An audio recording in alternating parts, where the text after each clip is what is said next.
Jeudi dernier, la multinationale Total affirmait son intention de vouloir fermer la raffinerie de Grandpuits, prétextant la fin de l'ère pétrolière. Mais qu'en est-il vraiment ? La 17e entreprise la plus polluante du monde aux 200 milliards d'euros de chiffre d'affaires en 2019 ne renonce en rien au pétrole. Total continue les prospections et les exploitations de nouveaux gisements de pétrole partout dans le monde, et notamment sur le continent africain.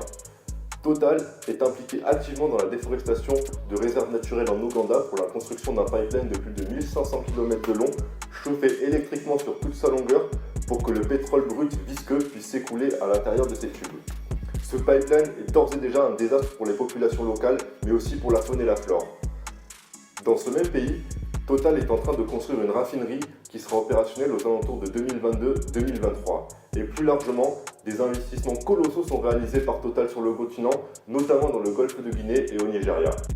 Derrière le discours que tient Total en Occident, la troisième dotation du CAC 40, il exploite chaque jour davantage les ressources humaines et naturelles des pays dominés, où la demande en hydrocarbures ne fait qu'augmenter. La fermeture de Grandpuits n'est qu'une délocalisation des activités de raffinage dans des pays où l'activité est beaucoup plus rentable et où les normes environnementales sont fortement revues à la baisse, voire inexistantes. Derrière les tentatives de greenwashing de la part de la multinationale, qui cherche d'ailleurs à repeindre en vert sa politique désastreuse, c'est en réalité l'augmentation des profits à court terme que la multinationale recherche, et ce peu importe les conséquences climatiques. La fermeture de la raffinerie entraînerait du chômage pour de nombreuses familles ouvrières et donc des conséquences humaines dramatiques.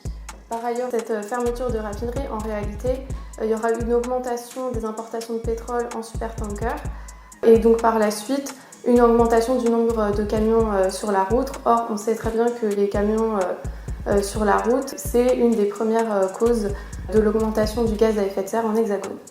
La reconversion des industries pétrolières est une nécessité, mais pour qu'elle ne soit pas un mirage, elle doit se faire sous le contrôle strict des salariés qui, eux, sont concernés par le réchauffement climatique, contrairement aux actionnaires qui ont pour seul objectif leur profit individuel. Cette opération de greenwashing doit être dénoncée, car c'est plus de 700 emplois et leurs activités induites qui sont menacées dans une région déjà fortement touchée par la fermeture d'entreprises. Le combat des ouvriers contre la fermeture de la raffinerie dénonce aussi le greenwashing, montre une nouvelle fois qu'il ne peut pas exister de capitalisme vert. Leur combat, c'est aussi le nôtre, celui de la génération climat. Nous ne pouvons pas laisser la crise climatique aux mains de grandes multinationales qui broient des milliers de vies et détruisent la planète. De plus, Total s'attaque à un bastion de la résistance ouvrière face aux dernières réformes néolibérales dans lesquelles les raffineurs du Grandpuits ont été de toutes les batailles. Contre le greenwashing et contre les suppressions de postes, le combat des ouvriers du Grandpuits est aussi le nôtre. Rendez-vous le 6 octobre à La Défense devant le siège de Total avec les salariés.